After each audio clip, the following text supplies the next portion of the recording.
tired of being broke. I'm tired of looking at my family eyes, and that's a joke, dog. I'm tired of all my problems, not be humble when I boast. And if I'm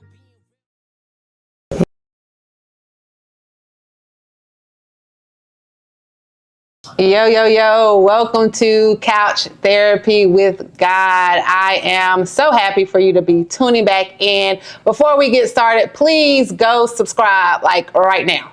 I'll wait. Thank you. So subscribe, like, comment, do what you got to do, but please get the word out that we are here on the couch. And today I got my homegirl, my ace boom coon, Sharia. We go back, but then it's like a period where we haven't seen each other, and I don't know how long it's been. Yeah. But I remember us going to Love and Faith together. Yep. Northeast. Yep. And then I don't remember what happened. Yeah. I feel like, because after I left Northeast, I went to Smith. Right. And then we kind of fell off, but then we kind of picked back up through social media. Yes. And then I kept up with you for a little bit. And then we kind of, social media, I was on, you was on, I was off, you was off. Yeah. And then we came back together. Yeah. But I like how, God has been intentional about just keeping in touch with each other, even if it's just social media, just seeing, oh, okay, she's doing good. Okay, my girl got it going on. Yeah. And you know what I mean? Like, that friendship doesn't have to always be, we're going out to eat every weekend or we're talking on the phone every weekend. But the fact that I can text you and be like, girl, pray for your sis. I ain't doing good. You be like, I got you, sis. You got it. You know what I mean? Like, you can send me encouragement, or whenever I hit your mind or your heart, it doesn't stop there. You reach out and be like, hey, sis, you'll send me an audio. Hey, sis, I just want to let you know you were on my mind. And that means a lot. You know what I mean? Because whenever you're doing anything transitional or anything new, sometimes you can feel, it can feel like a lot. And so to know that, hey, God placed me on her mind to encourage me to keep going. That means a lot, sis. Yes. So I appreciate you. I really do. I appreciate who you have been in this season of my life. So thank you, friend. Yeah, thank you. And I think that was the biggest catalyst that kind of brought us back together. I saw you start sharing about your journey. Yeah. And I feel like we kind of started on that journey around the same time. So like, as I'm reading the things that you're posting, I'm like, dang, I'm experiencing the same thing. Or sometimes it was like, dang, I just went through that. Let me encourage her. Right. Because you were saying like, it can feel like overwhelming, but then sometimes too, it could feel like you're alone. Yes. So just having somebody normalize it and then encourage you. Right. It'd be right on time. It do be right on time. Today we're talking about how fitness and a relationship with God like emerges together. Y'all, I don't know if y'all following my friend right here. Let me tell you something. Her snapback be for real. Like, I see her, like, I want to be that girl. God is working with me on getting to be that girl. But for right now, I be watching her stories, and I'm like, yeah, get it, girl, get it. She be going to get it. And then she'll post a picture. I'm like, dang, her body look good. Thank you. So, like, I don't know what, you got to tell me what I got to do later, sis, because I want to be like that. But it's the consistency that I appreciate with you. Because I think, for me, that's the hard part of, I got to get up out this bed. I got to go do this. And then I still have a lot of other stuff that I still have to get in order in my life. And so I appreciate watching your consistency, like that drive, even though mine might not be fitness, but it encourages me with being consistent in whatever journey that I'm in. It's all connected. It's all really connected. And starting a fitness journey can be overwhelming when you think about like everything that comes with it. But you just start somewhere, right? So like, if you want to start with if you can't physically make it to the gym yet, you start with your nutrition. So you just start changing the way you eat, and you don't have to go all the way, throw away all the snacks, all I'm eating is salad, but just like, okay, 2 meals out of the week, I'm gonna make nutritious, right? You just start somewhere. Same with a business plan, right? We don't go and build the business and start the business. First, we got to start out, we got to write it down. So fitness is the same way.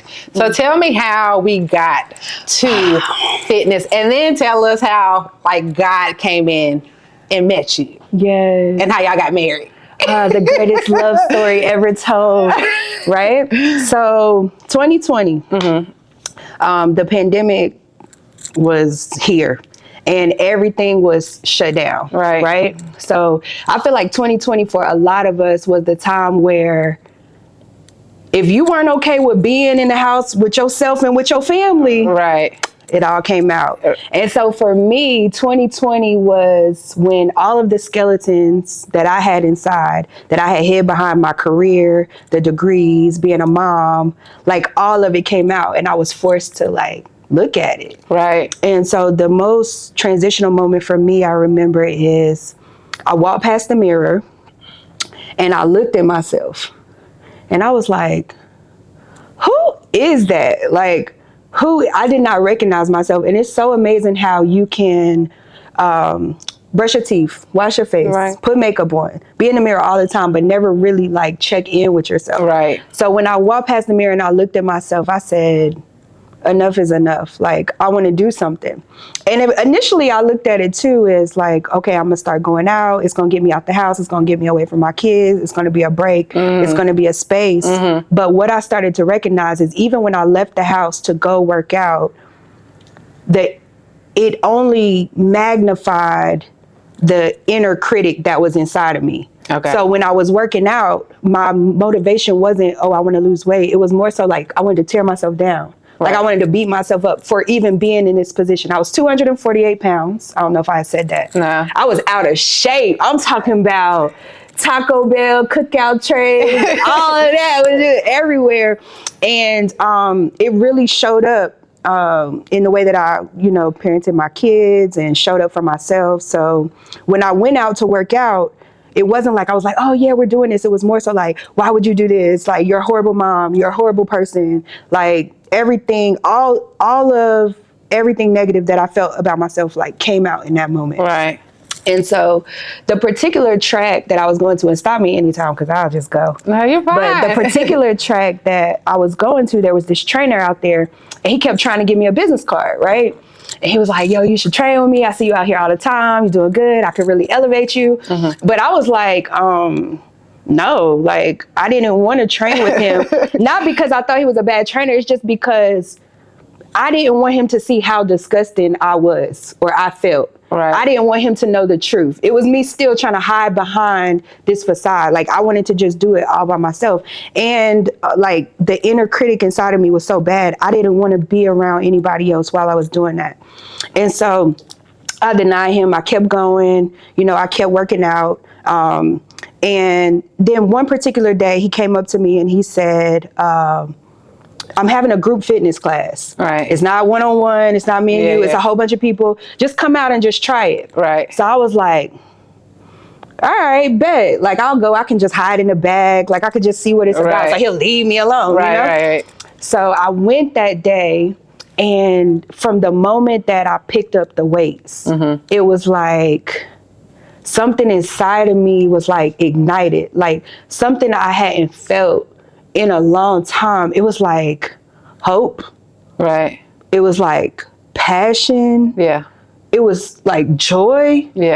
I was like, what is this? Like it felt good. And just for like that little bit of time of that camp, all of the things that had been weighing on me just like disappeared for a minute. And I was like, okay. So I had walked up to him. I was like, so talk to me about what you were saying. And so from that point on, I locked in with him. So July 28th, 2020 was the first day that I trained with him. And I was terrified because I was like, wow, somebody is really going to see me at my most vulnerable. Like they're going to know the truth. You can't hide. Either you got it or you don't. Either you can squat or you can't. Either you can lift weight. Like you can't fake your way out of that. So I guess it was scary to me to know that somebody was about to see me like head on. And so let me ask you, were you really terrified that they were going to see me not be able to do these things? Or I think that they're going to see internally something that I don't want them to see. Like, what were you more scared about with him? Yeah, I think it was all of it. All of it together? Yeah. I think it was all of it. I think it was the internal. I think it was the physical. So despite you picking up the weights and you felt good at that moment, how long did it last before you was like, yo, all right, I'm back to square one and I feel the same? Okay, what you mean?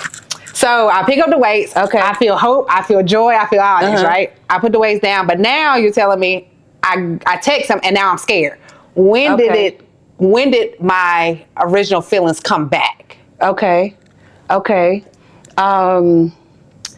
So I felt the hope, the joy. It was like a little flicker. I felt it during the boot camp, but I guess the fear came in when I knew it was just going to be me and him one-on-one. It wasn't going to be in a group. I couldn't just hide in the back. So while I had this joy that nobody really noticed, it was just my moment. Right. I knew that when I started training with him, he was just going to just see me and know the truth. So I guess it was the one-on-one of it.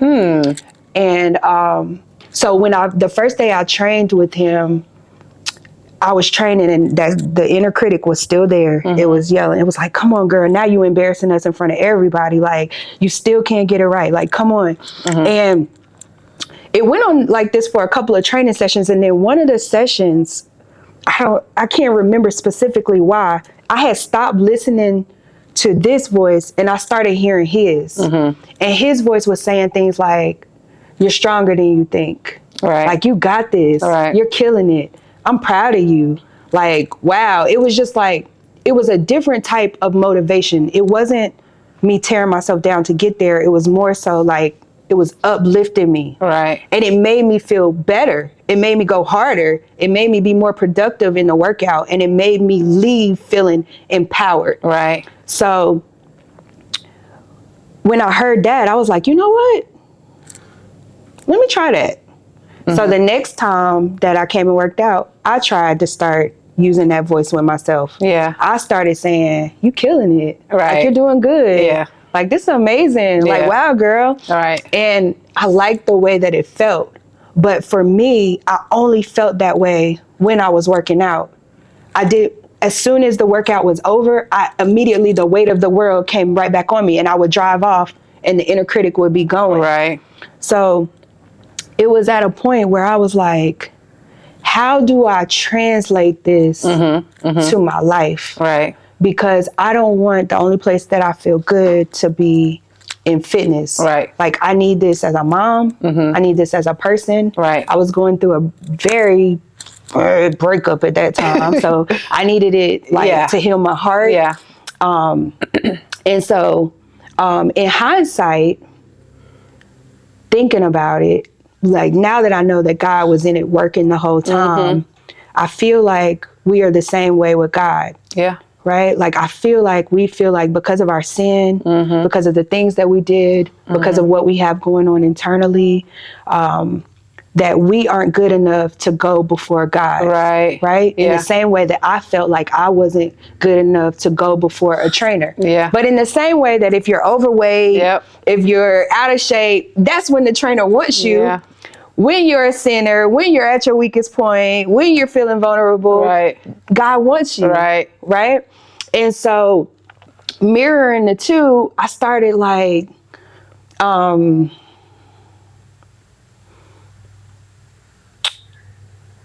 that wasn't it.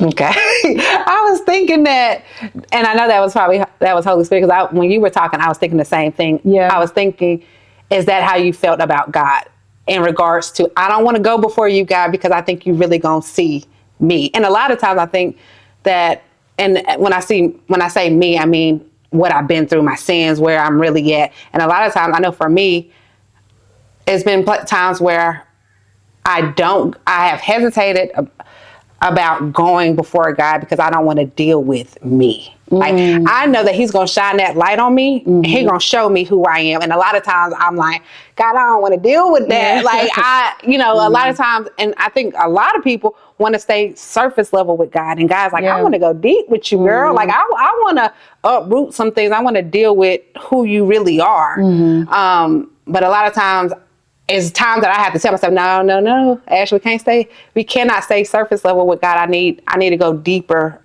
in him so that he can show me who I really am and where I really am. Yeah, that's it right there. It was like, because I was spending so much time working on my physical, I was like, we spending all this time working on the outside, but the inside is disgusting. Right. And I feel like it's hard for me to like, because it's like going backwards when I put a person there. But then when I remove the person and I put God there, I see how God was working all along. Right. Like it goes back to that question that you had asked me when we were on the phone and about track. Yes. I can't remember how you worded it. Do you remember how you worded it? Oh, gosh. Because it was perfect. So a lot of you might not know, but this girl can run. She was so fast. And you saw her on the track. And so me and her had a conversation before meeting here today, and just to go through everything. But as she was telling me a little bit about her journey, she was telling me that she was on the track and how the fitness coach, or I don't know, is that the right terminology? For my trainer? Yeah, the trainer. The trainer was encouraging her. And I believe I said, Lord help me. I believe I said, do you think God brought you back to the track because that's where, because you were saying you found hope on the track. That was the only place that you found relief and hope. In some kind of way, God brought you back to a track to find that same type of hope. And that was it. That was it. Yeah. So growing up, my childhood was challenging. And the only place that I had relief was on the track. Like, that's why I ran all year long. Indoor, outdoor, summer, cross country, I'm on the track because it was the one space where nothing mattered. Right. Nothing mattered, because at the end of the day, I'm winning these races. Like, that's all I'm concerned about. I'm not concerned about what's going on when I leave. And so without me even making that connection, I automatically, when everything in my life was weighing on me, I went back to the track. And I feel like God met me at the track. He's like, welcome back. You don't know it's me. I'm going to let you think it's a trainer and you're doing all of this, but this is me. And I'll be glad when we, grow deeper. Right. And so working on my physical really made me say, I want to work on what's inside of me. And so God started revealing places in me that needed healing. So when he started revealing these things and places, how did that make you feel? Like, were you like, no, God, I ain't ready? Or was it like, all right, God, let's go? No, it was a freaking exorcism. Because you are always like this hype person. Y'all, she be on there getting it. And I like, so what's crazy is, I'm gonna go back for just a second. Okay. When you were saying like what your trainer would be saying and what you started telling yourself, like, you got this, girl, you're stronger than what you think. When I see you, that's what it's like I can hear you saying that, like, let's go, girl. Like you, like y'all, like she the best person to have on your team because she is like, let's go. She texted me this morning, like, yo, let's go. Like you are so like hype. And so it's wild for me to believe that, or understand or see that when God showed you these things, you were like, no. Because I just see you so like, Well, it was hard because for years, like I said, I had been in this facade, like everything is okay, just pretending, having to stay strong for my kids and having to stay strong for my clients, being a therapist. You can't have problems and you're a therapist. Like what? You're a therapist, or are you a human? So just hiding all these things and just suppressing them. It was like a pressure cooker. So when I finally did just say, God, reveal it in me. I want to be healthy. I want to be a good mom. I want to believe in myself. I want to be confident. I want to love myself. I don't think I knew what I was asking. So when he started bringing that stuff up, I was like, oh. And then also with fitness, I wanted to monitor what was going on in my body too. So all of the things that I had used to, what's the word I'm looking for? Suppress or numb the feelings and emotions, I wasn't doing anymore. I was paying my trainer pretty well. Right. And I didn't want to drink and my waistline go back out, and I didn't want to smoke, and I couldn't, you know, do what I needed to do. So I stopped all of those things, all while asking God to help me. Right. So not only were the emotions strong, they were raw. There was nothing to like numb it. And it really felt like an exorcism.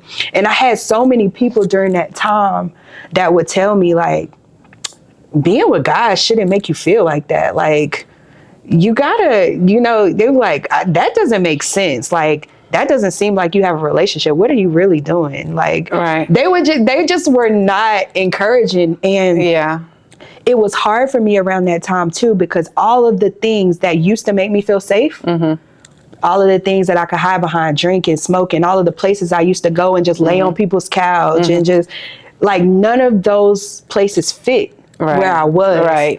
So in that moment, I've just felt so alone. All I had was God and fitness. And I was like, if I'm being real and if I'm being honest, I'm like, well, God, if you all, like you saying you are, help me. Because I'm struggling. You know? And he did, obviously.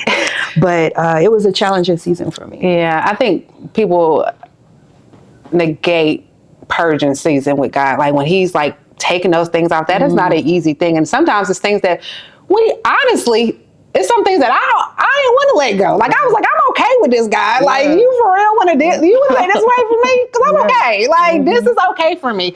So when you have things that you don't want to let go, or things that have become habit to you, that is hard. Like it's kind of like a tug of war at times, because it's like he's like, give it to me, and I'm like, but God, no, give it to me. But you know, and it's sometimes that he yanks it or takes it from me, and I'll go back through that trash can like, where it at? God, did you let me go pick it back up? Like, so it is difficult. Like that is a real thing, and it's something I think that Christians don't always talk about. That, like, yes, you know, that relationship of when you meet God is beautiful, but it's the aftermath that is when you need a group of people around you to support you, to say, you got this, girl. Give yourself grace. You got this. Keep going. Like, you know, and I remember going through a season like that, and it does feel like you are alone.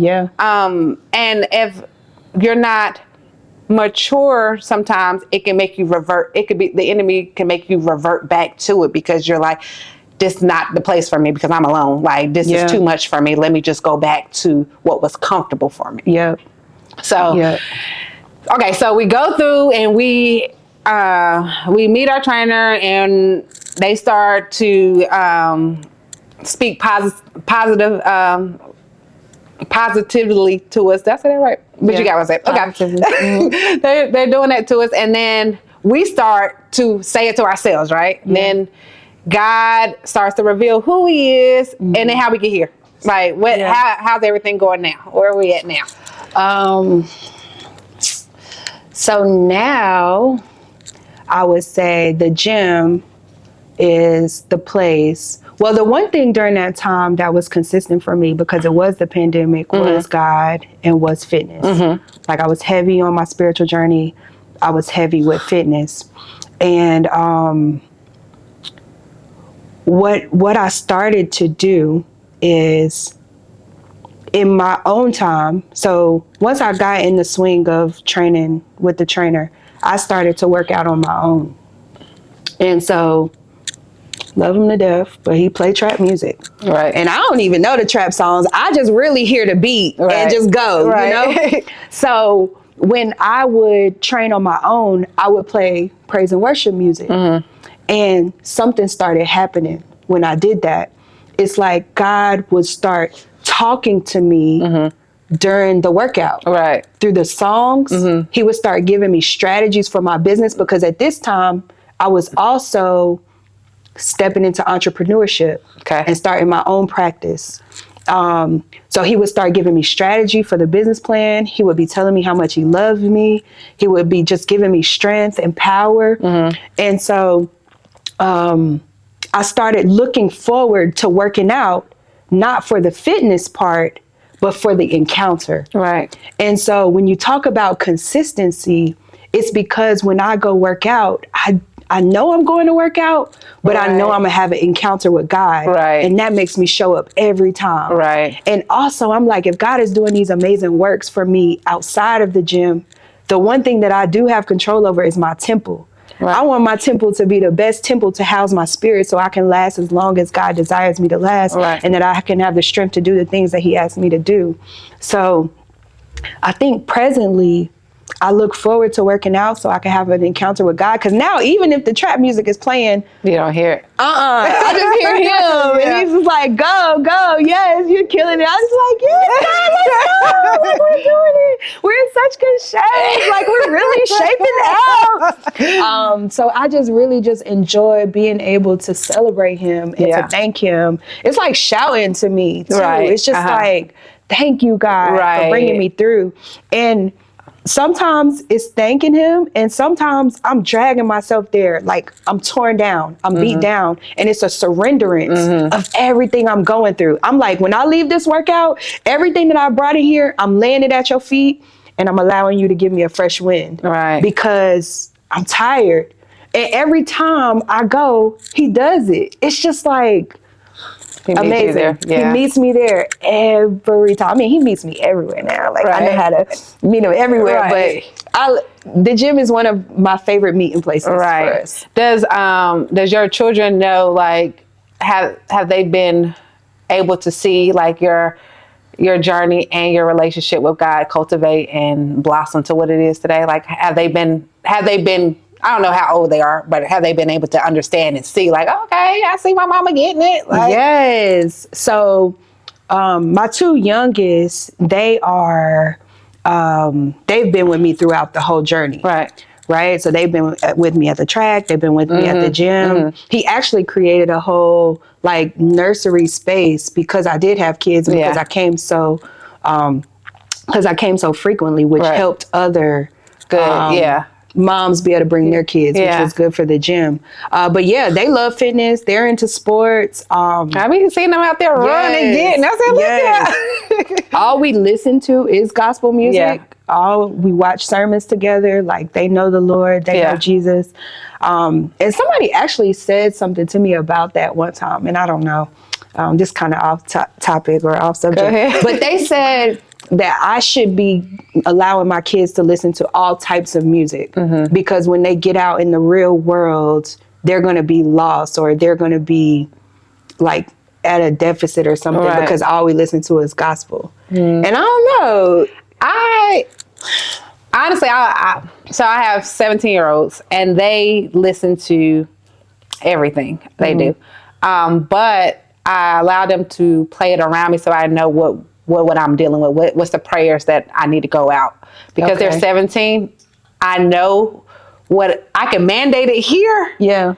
But if it's not inside of you, when you leave out of here, you putting something else in your spirit. And if I don't know what it is, and I'm not aware of what it is, I want to make sure I'm covering all the spaces. Like, all right, he listens to that a few more. Like, I've heard this song a lot. Let me pray about this. Like, you know what I mean? And I want them.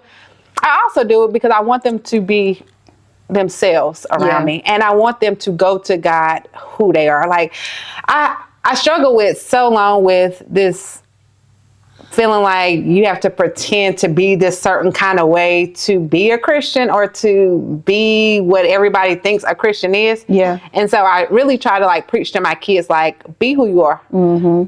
God will meet you wherever you are. Now, I'm not saying, like, go out there and sell drugs and do all this other stuff, but I need to know where you are so I can pray to this covering around you. Like, I don't want you to fake it in front of me, and then I get a call from the school like, oh, Joshua was it? And I'm like, wait, what? Like, all we did was read the Bible right here. Nah, because we was reading the Bible in my house, and I was doing some stuff. So, I mean, I think, parenting is to each his own. Yeah. And what you find is best for your child. Like, I feel like if you birthed it, God put it in you to raise it. You know what I mean? That's true. So you got this. That's true.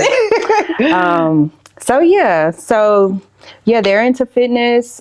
They've seen the journey. Yeah. They always cheer me on. The nursery or daycare, I don't know what you would call it, children's room. Yeah. It has like a window where you could see the gym.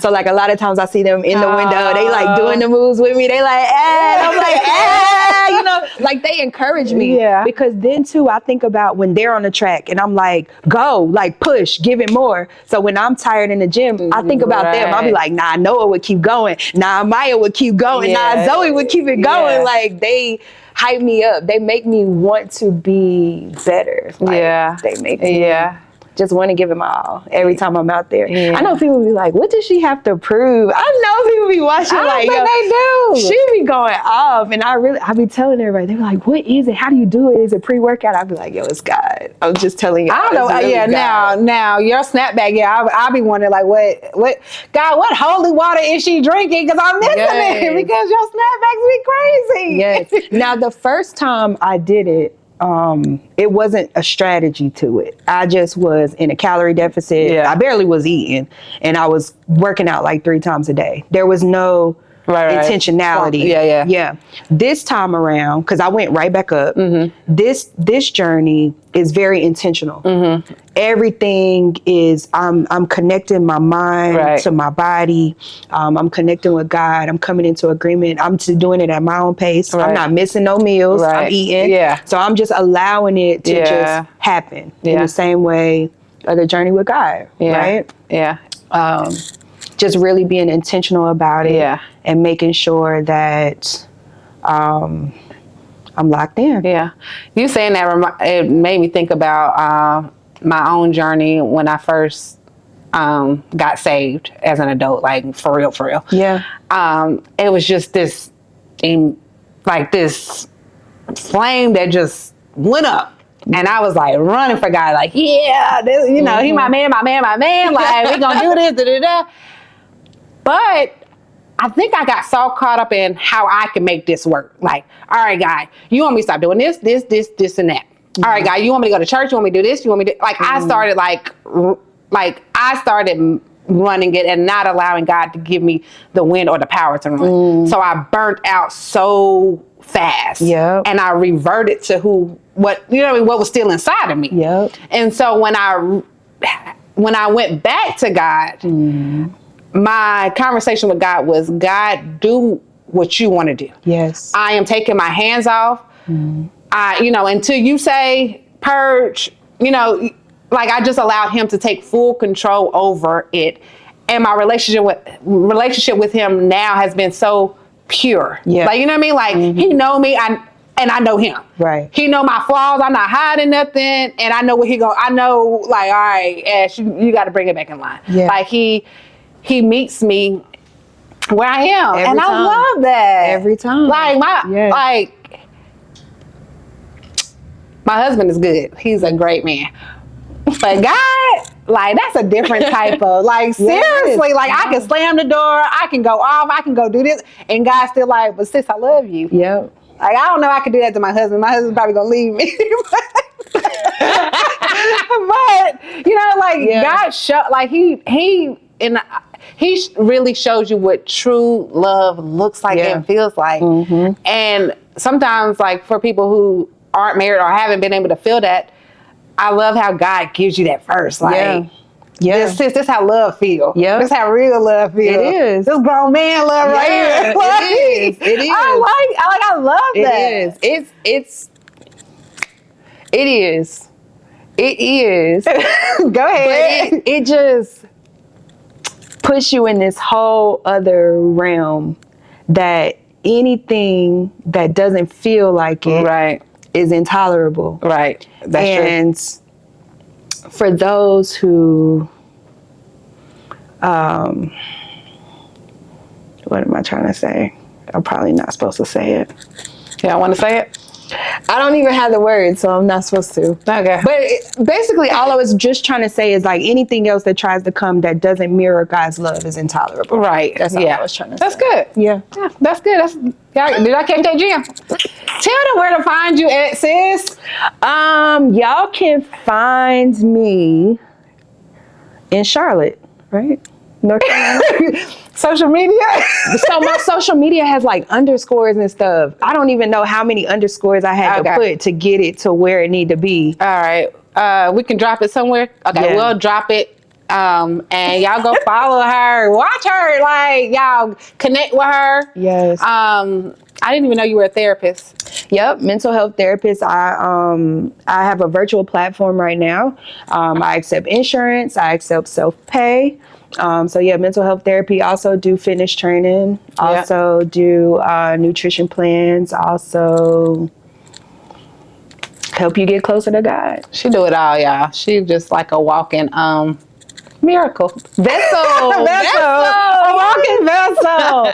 You guys, I really hope you enjoyed this episode. I hope you enjoyed. Did you enjoy it? I did enjoy it. Thank you so much for having me on the couch. Thank you for being here. All right, you guys. Catch you next time. Bye. Bye. Let's be real. Man, I'm tired of being broke. I'm tired of looking at my family eyes, and that's a joke, dog. I'm tired of all my problems, not be humble when I boast.